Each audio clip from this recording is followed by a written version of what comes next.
Bang, bang, bang. I nearly spilled my hot coffee all over my lap when the loud knocking rattled my front door at 6:23 a.m. on a Saturday. "Open this door right now. You're in violation." The screaming voice was sharp, shrill, and unmistakable. Karen. Karen from the HOA. I peeked through the peephole and saw her, blonde bob haircut stiff with hairspray, her HOA enforcer vest stretched tightly across her chest, clipboard in one hand and her iPhone recording in the other. She didn't care that I was a 67-year-old widow just trying to water my tomatoes in peace. She was here to start war. Again. I didn't get the chance to touch the doorknob, because someone else had already stepped forward. My son Jackson. My ex-Marine's son. He just returned from active duty 2 weeks ago. He was built like a tank, stood tall at the door in his gray sweats and black U.S. Marine hoodie, calm but deadly. And today, on this awful morning, he was not in the mood. Without a word, Jackson opened the door. Karen opened her mouth to start barking, but froze. Because staring back at her was a shiny, official-looking badge. Jackson held it right at chest level. Slowly. Deliberately. "Ma'am," he said in a deep voice trained to command, "I suggest you put that phone down and take 2 steps back from my mother's property, unless you want to explain yourself, to the sheriff's office." Karen blinked. Her phone trembled. Her mouth opened. And then, "Let me take you back 3 months before that moment. My name is Linda Walker. I live in a quiet suburban neighborhood in northern Colorado, nestled between pine trees with deer wandering in the backyard some mornings. I've lived here for 18 years, ever since my husband Tom and I bought this house to retire in. After Tom passed away last year, I tried to keep things simple. I baked pies for the church on Sundays, tended to my garden, and read cozy mystery novels on my porch swing. And I tried really hard to stay out of trouble. But that's when trouble found me, in the form of our new HOA president, Karen Monroe. She'd only been in the role for 6 months, but she acted like she was the sheriff of the entire county. She fined people for bird feeders, measured grass height with a ruler, and once gave a warning to Mr. Wilson for overly festive wind chimes. But when her attention turned to me, that's when things got personal. For the first few months after Tom died, the neighbors were kind. They brought me casseroles, helped with small repairs, and gave me space to grieve. My son Jackson even flew back from Afghanistan for the funeral but had to return soon after. I lived alone but never felt lonely. I had my daily walks, my red cardinal birds, and my lovely front porch where I drank morning coffee and waved to the mailman. That all changed when Karen showed up at my door one May afternoon. She didn't introduce herself. Didn't ask how I was doing. Just tapped her clipboard and said, "You're in violation for having an unauthorized garden statue. HOA Code 4B17. I blinked at her. "You mean my stone angel? It's taller than 24 inches, she replied. "It has to go. You have 48 hours. That statue had been in my garden since Tom's first heart surgery. He said it brought him peace. I told her I wouldn't be moving it. That's when the fine started. 2 days later, I found a yellow slip on my door. $350 HOA fine, non-compliance with outdoor decor regulations. 3 days after that, she sent another one. This time for blocking public view with tall tomato cages. And then for excessive use of a hose outside HOA-approved watering hours. She even tried to cite me for birdseed spill. Karen was circling my home like a hawk, phone in hand, taking videos of my flower beds and mailbox. Every morning, I woke up dreading what fine or warning she'd tape to my door. I tried calling the HOA hotline. No one answered. I wrote emails. They bounced back. I even went to the office and found it locked, with a sticky note saying, "For urgent HOA matters, contact Karen." She was the HOA. One Thursday morning, I woke up to find a pink notice. Final warning, garden to be inspected and items removed if not compliant. I sank onto the porch steps and cried. It was like being bullied in school again, only now I was 67 and grieving. I wasn't strong like I used to be. I didn't have Tom to lean on anymore. And I didn't want to bother Jackson. He was dealing with things far worse overseas. But little did I know, help was already on the way. 2 weeks later, I was outside spraying aphids off my rose bush when a dark pickup truck pulled into my driveway. Out stepped Jackson, bigger than ever, tan from deployment, with his duffel over one shoulder and a smirk on his face. "Hey Ma." I dropped the hose and ran to him, laughing and crying at once. He squeezed me tight, kissed my head and whispered, "I'm home for good this time." I didn't want to tell him about Karen. But that night he saw the stack of HOA fines on my kitchen counter. He saw the camera footage I saved, Karen pacing my porch with her flashlight at 11 p.m. He didn't say much. just nodded, sat down with a glass of water, and said, "She won't do this to you again." Over the next few days, Jackson stayed calm. He didn't storm into HOA meetings, didn't make threats. Instead, he cleaned the gutters, trimmed the hedges, helped me paint the fence. Then he installed 4 new motion-activated cameras around the house. "I want her on record," he said. He even installed one in the mailbox just to catch her sliding in another fine slip. "I'm not just a Marine anymore," he told me. "I'm with the Sheriff's Department now. Got my badge last month." That's when I knew Karen had no idea who she was dealing with. At 6 a.m. on Saturday, the sprinklers clicked on like normal. I was just settling into my chair with my first cup of coffee when I heard the crunch of gravel. I peeked through the window.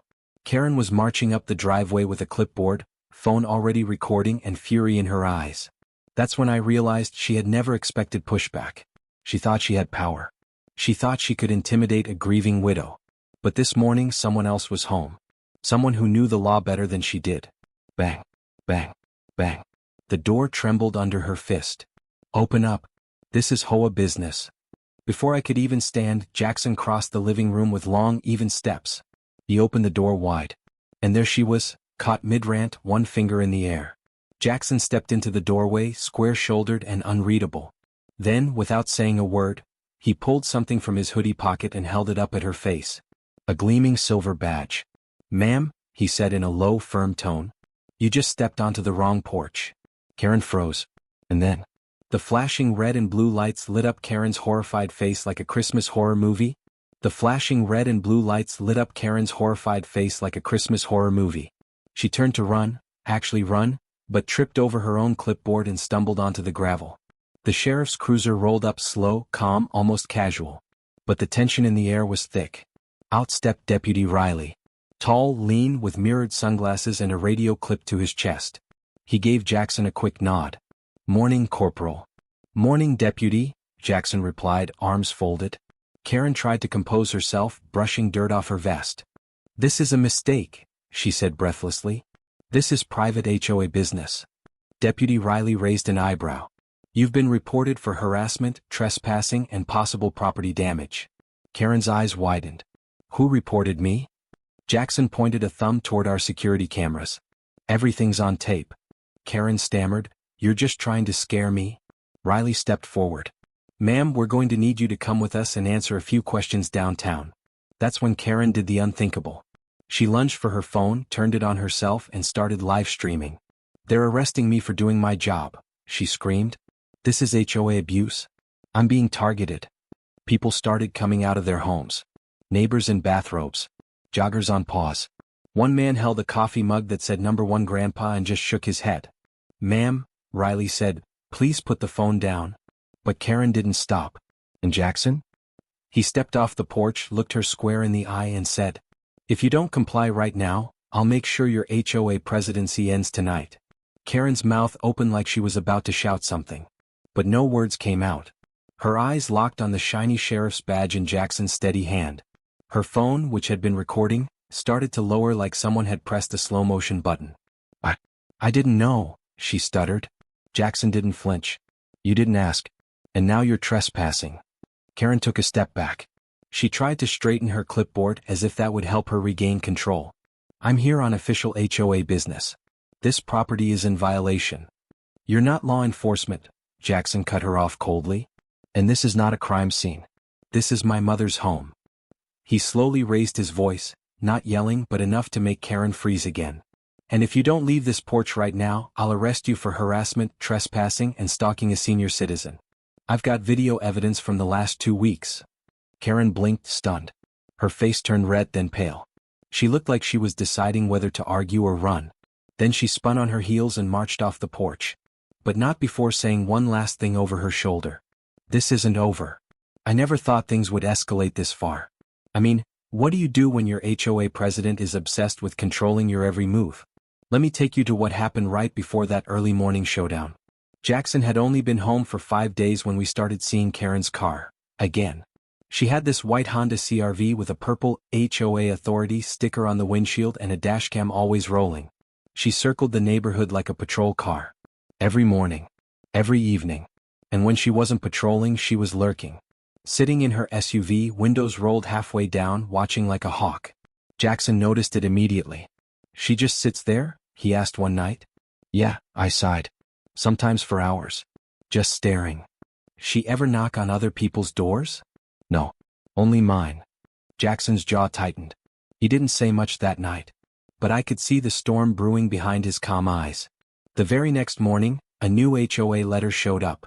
This one was different. It had big red letters that read, "Notice of hearing, repeated violations of HOA regulations, mandatory attendance required." Jackson read it over my shoulder. "She's trying to humiliate you in front of the board." "I don't want to go," I whispered. Jackson placed a firm hand on my shoulder. "You won't be alone." The so-called hearing was held at the HOA clubhouse, which looked more like a storage room with folding chairs and a busted coffee machine. Karen sat at the center like a courtroom judge, with 4 board members beside her, none of whom looked thrilled to be there. Jackson wore his deputy badge on his belt and stood behind me like a bodyguard. His arms were crossed. His face was unreadable. Karen cleared her throat dramatically. "We are gathered to address the violations committed by Mrs. Linda Walker, namely non-compliant garden items, misuse of water resources, and refusal to obey repeated directives from HOA management." Jackson raised his hand. "Yes," Karen said, annoyed. "My name is Jackson Walker. I'm a sheriff's deputy and former U.S. Marine. I'd like to ask, where's the legal basis for these charges? Because I've reviewed the HOA guidelines and there's no clause supporting these fines." Karen blinked. The room went quiet. One of the board members, a man named Greg, cleared his throat. "I actually don't recall voting on some of these notices." Another woman murmured, "Me neither." Karen shot them a deadly glare. "The president has full authority to issue compliance warnings." "Actually," Jackson said, pulling a folder from his backpack, "here's a copy of the bylaws. Page 6 says the board must vote on all formal notices. So unless you all had a secret meeting, these charges are void." Dead silence. Greg looked at Karen. "Is that true?" Karen fumbled her papers. We don't have time to vote on every tiny thing." "But if we didn't vote, she can't be fined," another board member said. "That's the rule." Karen stood up, voice rising. "This isn't about the rules. It's about keeping our neighborhood respectable." Jackson stood too, slow and deliberate. "Then I suggest you follow your own rules," he said. "Because I'm filing a complaint with the county. And if I find out you've targeted my mother again, we'll take this to court." Karen stormed out of the room, slamming the door so hard the window rattled. That night I thought maybe, just maybe, it was over. The board didn't say much. But I could tell they were embarrassed. One even came by afterward to apologize. But Jackson warned me not to let my guard down. She's not the type to walk away quietly. And he was right. 2 days later we woke up to find our mailbox smashed, bird feeders stolen, and the word "lawless" spray painted on our driveway in red. Jackson didn't panic. He got to work. He called in a favor from his sheriff buddies and installed 2 industrial-grade surveillance cameras, ones that could catch a mosquito in the dark. Then he placed motion lights, smart alarms, and a direct connection to the sheriff's office in case anything else happened. That night we caught something. At 2:37 a.m. Karen's SUV slowly crept past our driveway. Then it stopped. She got out with a flashlight and walked straight toward the mailbox. But the second she stepped on our lawn, flash, the motion sensor lights exploded on. "Alert!" A loud siren wailed from the porch speaker. Karen screamed, stumbled, and ran back to her car. Jackson watched the footage the next morning and smiled. Caught in 4K. And that brings us right back to Saturday morning. After being humiliated by the HOA board, after being caught on camera at night, Karen was back, banging on my door like a madwoman at sunrise. But this time Jackson was ready. He opened the door, badge in hand, calm as a judge. And just as Karen backed off the porch, saying, "This isn't over," Jackson stepped off the porch after her. "Actually, it is." He pulled out his phone. "You're under investigation now. And every step you take from here on will be recorded and reported." Karen's face crumpled.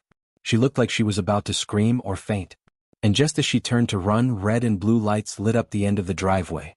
The sheriff's department had arrived. "Is that her again?" I whispered. Jackson stood by the kitchen window, arms folded tight, jaw clenched. There, parked across the street, was a dark silver SUV.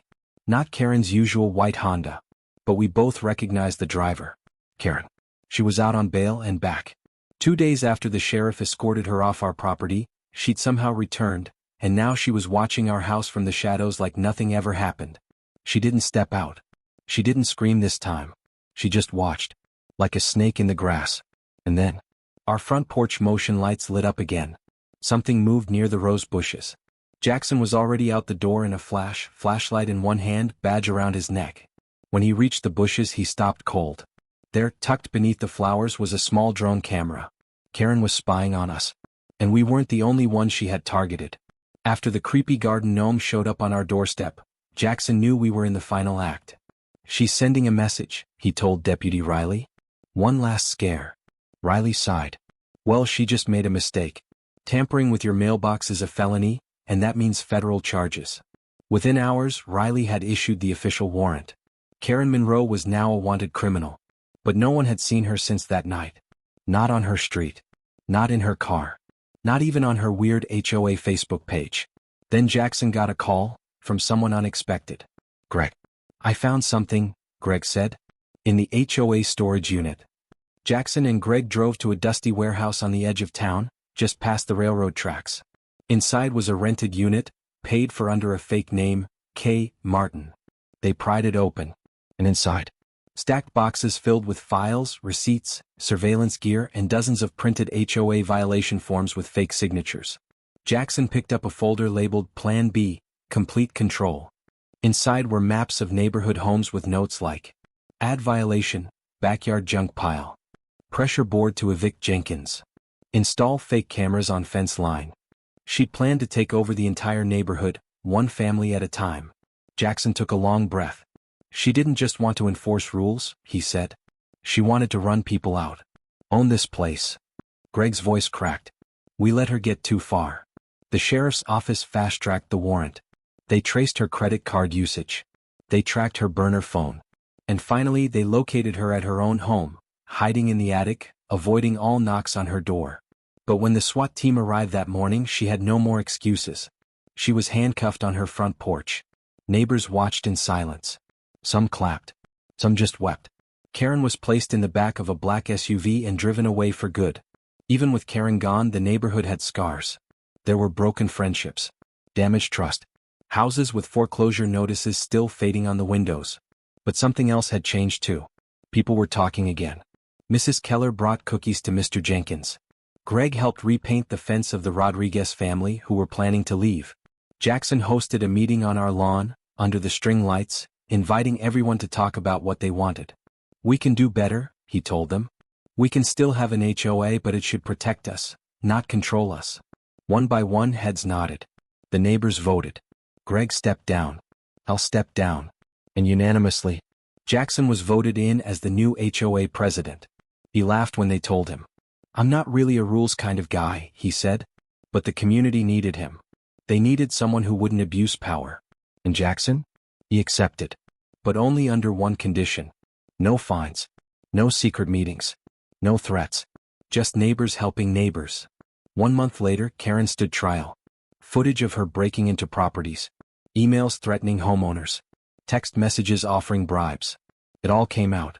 The judge didn't go easy.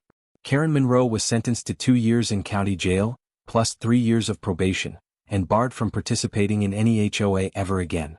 As she was led away, she glanced at Jackson sitting in the courtroom gallery. She didn't say a word. She didn't need to. Her reign was over. Life got better. I planted tomatoes again. The old angel statue returned to my garden. And every morning I sat on my porch swing with my coffee, waving to kids on scooters, dogs on leashes, and neighbors with smiles. The mailbox was no longer a war zone. It held birthday cards, invites to cookouts, and once, a simple note written in a child's handwriting. "Thank you, Mr. Jackson, for saving our neighborhood." One morning I looked up from my coffee to see Jackson standing on the porch, arms crossed, watching the sunrise. "I'm proud of you," I said. He smiled. "I'm proud of you, Ma." We stood together in the quiet. Peaceful. Safe. Free. And just then, someone knocked on the door. Not banging. Just a gentle knock. Jackson opened it. A little girl stood there holding a paper. "Is this where the hero lives?" she asked. Jackson knelt down and smiled. "Sometimes," he said. "But mostly it's just where the family lives." Belle, if you loved seeing Karen finally get what she deserved, make sure to like this video and subscribe for more jaw-dropping HOA justice stories. Speech balloon. Have you ever dealt with a power-tripping neighbor or HOA nightmare? Tell us your story in the comments. We might feature it next. Round pushpin and let us know where you're watching from. We love seeing how far our community reaches. Loudspeaker. Share this story with someone who needs a reminder. Never mess with a Marine's mom.